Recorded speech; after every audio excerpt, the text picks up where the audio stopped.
All right, ladies and gentlemen, today's video is going to be quite a bit different. This is going to be not exactly a product review, but this is going to be a recommendation to my audience. Now, this is a prepping channel. Okay, this is a prepping news channel, and so from time to time, I'm going to recommend that you get stuff for your personal kit, for your personal SHTF kit, things that I think that you should have, especially in today's day and age. This little device here is called a Tiny SA Ultra Plus. This is what's called a spectrum analyzer, and what it allows you to do is to visualize the entire radio spectrum all the way from, I believe it's 100 kilohertz, which is very low, to 6 gigahertz. That is a very huge frequency range to be able to monitor on a single handheld device that fits in your pocket or in a tiny little low pro pouch like this. And so this thing comes in at around $200 after tax and shipping and everything, and I can't recommend it enough. So in today's video, we're going to briefly touch on how you would use this, what you would use it for in an SHTF or without rule of law scenario or situation, and I'm going to show you a little bit on how to use it. Okay, so this will be a good video for you to download if this is something that you want. This video is something you want to refer to later, okay, on how to use it and whatnot. So we'll briefly go into first the theory behind how you would use this thing. So if you want to see who's in your area, right, and find out people that are operating on radio on the radio in your area, what you can do is you can set the start and the stop frequency for this thing to scan, basically, and you'll be able to see through this screen right here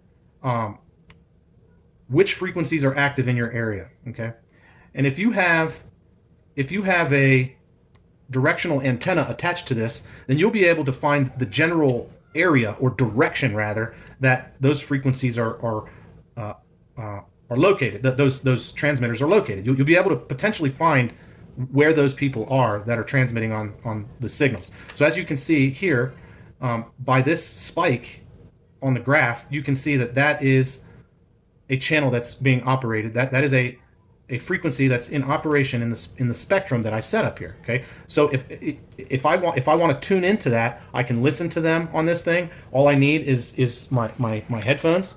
Okay, I plug my headphones and then I click on that right there, and I can listen to that transmission. Okay, if it's an audio transmission, right, or I can save it. And this right here that's coming up on the bottom, this is called a waterfall. Now, I'm not an expert on this. Okay, so this is keep in mind, I'm trying to explain this to an audience that are also not experts. Okay, we're preppers here, so this is very basic, fundamental level stuff. So I will not be using technical techno babble or jargon. You'll hear me using different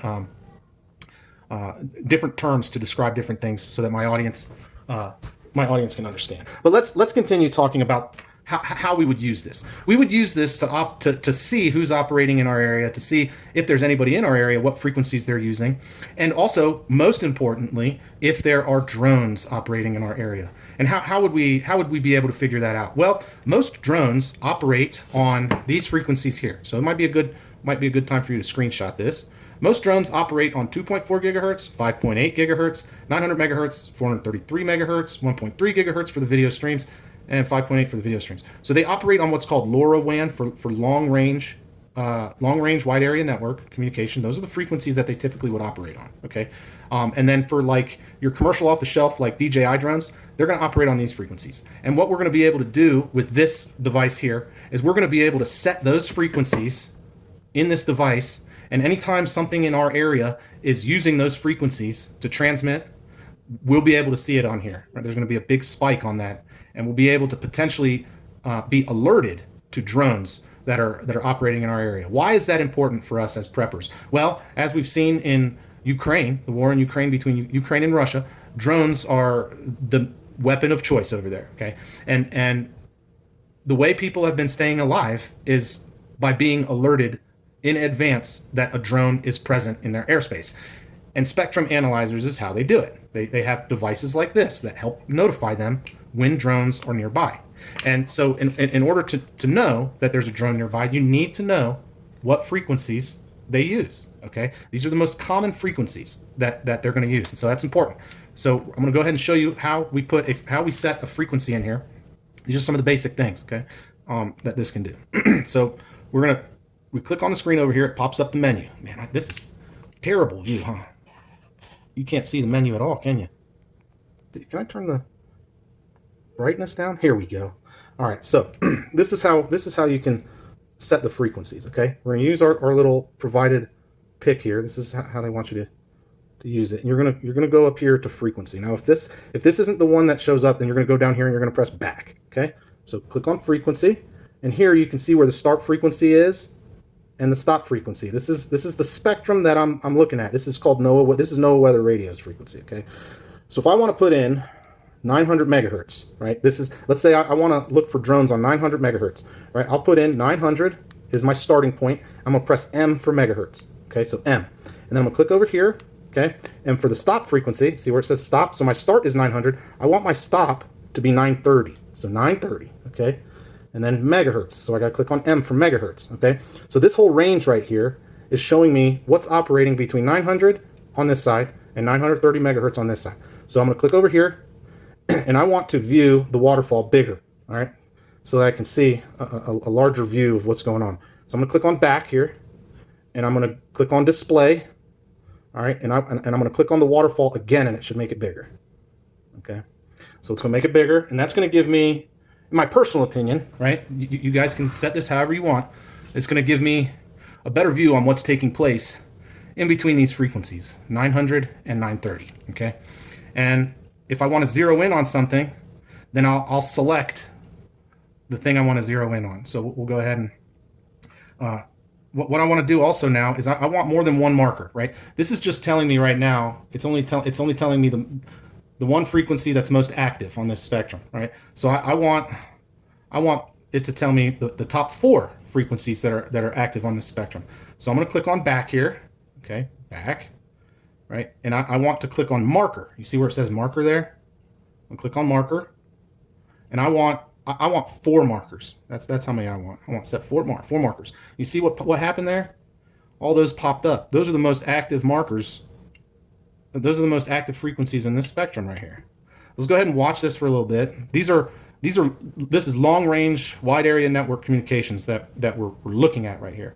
This is what your smart meters operate on. Okay, so they're sending packets of data to these hubs all over the city. All right, so a lot of what you're seeing in my speculation is those smart meters right here. All right, and if you see any consistent spikes that stay active for a long period of time, you could be seeing potentially a long-range drone in your area, right?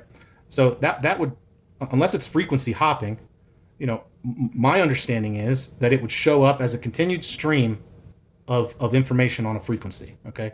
And that would give you an alert, basically, that there's potentially a long-range drone operating in your area. And if you had a directional antenna attached to this, you could point that directional antenna in the air, and when you're pointing it in the right direction, you'll see a spike on that frequency. It'll peak, and then that will let you know that it's in the direction that you're aiming at. Okay. So now let's say we want to listen to some communications that's taking place. We want to listen to, I don't know, somebody that's on a radio, or we want to find out who's operating in our area on the radios, right? The regular walkie-talkies. Well, you could put these frequencies in, FRS frequencies. This would be your start, right? 462.5625. You'd probably start with there, and that's megahertz. So you'll click the M, and you probably want to stop at 567.7125 megahertz, right? And it will show you everything that's taking place in between those frequencies. But just to give you an idea on how to listen into a frequency, let's go ahead and put in some aviation frequencies. So let's go ahead and listen into some aviation frequencies, just so I can give you a quick example on how to listen to radio traffic. So we're going to go ahead and click on back here. I want to select the frequency up here, all right, and our start frequency for aviation frequencies is going to be 118, so that's going to be 118 megahertz, okay. And then our stop frequency up here, we're going to put in 137. All right, that's 137 megahertz. Okay, and it's going to monitor all of the aviation frequency ranges. All right, and what we're seeing here is an example of a radio station at one of your airports. Right, this is an information station. Right, this is going to give you all kinds of information on what runway to use on the airport and whatnot. So let's go ahead and listen to this. Let me show you how you could listen in. All right, so we're going to go ahead and click on that one. See, it's the most active, and you can tell by the waterfall, right? It's got this consistent transmission that's taking place, right? So let's go ahead and click on that one. And when I clicked on that one, you can see this little arrow, right? This little arrow that's pointing at one now, right? That means that's what we're going to listen to, right? When we put the headphones in. So we're going to go over here to the side. We're going to go back. This is how you listen. This is how you listen in. You go back. You got to click on level. You see the one that says level right there? You click on that, and then you're going to go to listen. All right. But let's go ahead and put the headphones in first. Let me plug the headphones in. All right. Plug the headphones in here.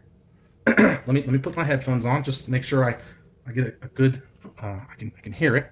Oh, not quite sitting in there. You see that? I got to press it all the way. Press it all the way. All right, there's now it's clicked in. All right, so now that the headphones are in, I'm gonna press listen. Let's see if I can listen in. All right, now if I needed to adjust it a little bit, I press this little toggle switch up here, and you'll see it jump the frequencies. You just watch it right here. Right? See it? You see it moving around there? I'm gonna put it back so I can listen to it.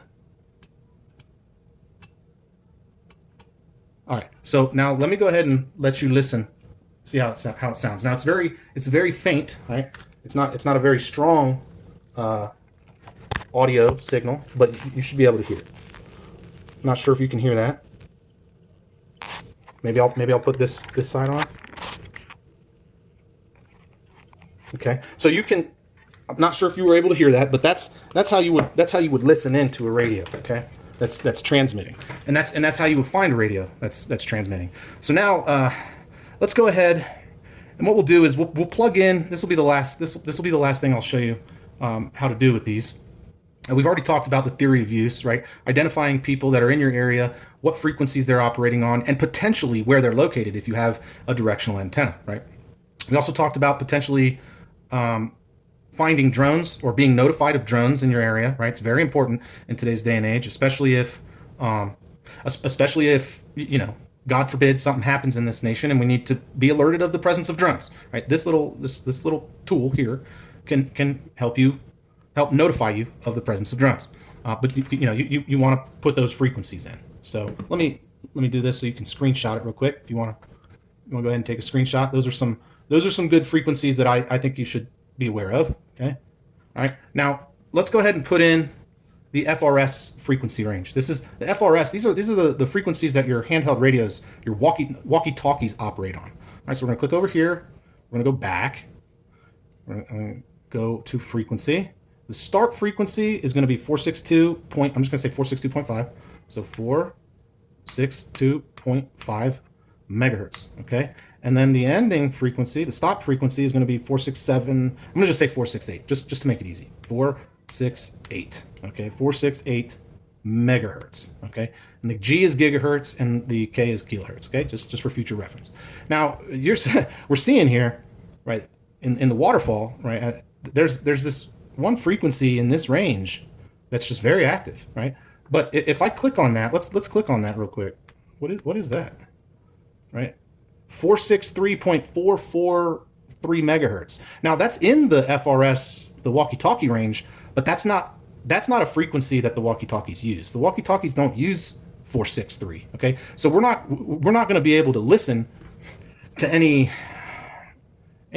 voice chatter taking place on that. This is something different. This is probably data or something. I'm not exactly sure, but if there's radio communications, voice communications taking place on this frequency range, we'll be able to see it. You know, it's going to come up as small little blips, right? Small little blips that we can see throughout this frequency range. And we can listen in just like I showed you earlier with the aviation frequencies. We'd be able to isolate the frequency there just by clicking on it and then listening to it the way that I showed you that we could listen to it. So this is one of the ways that you could listen in to people that are in your area talking on FRS, okay? And then you know, if you have your own radio, maybe you have a ham radio, you can plug those frequencies in, and those frequencies will be displayed up here, right? You can plug those frequencies in your ham radio or in your own GMRS or FRS radio, and you can talk back to them if they're friendly, or if they're not friendly, then you can locate them. If you have a directional antenna attached here, you could potentially see which direction they're transmitting from, and try to stay out of their way, right? So anyways, guys, I wanted to show that to you. This is called a spectrum analyzer. It's a really cool piece of equipment, especially for the prepper and especially in today's day and age, right? With the proliferation of drone technology, it is, I think, a huge asset to have so that we can be notified potentially when a drone is operating in our area. That will give us enough time to potentially get out of the way, get out of the sight of the drone and stay safe, right? So that's why I'm making this video for you guys, to help you in case things go south, right? So anyways, if you like this video, go ahead and give it a thumbs up, share, comment, subscribe. You want to donate to the channel, there's a link in the description box where you could do that. I'd greatly appreciate it. This kind of stuff, you know, though it's expensive, I want to buy it and show it to you so that, you know, you could potentially get one too and add it to your kit. So thanks for watching, thanks for listening, and as always, don't forget, help out your neighbors. Bye. The mark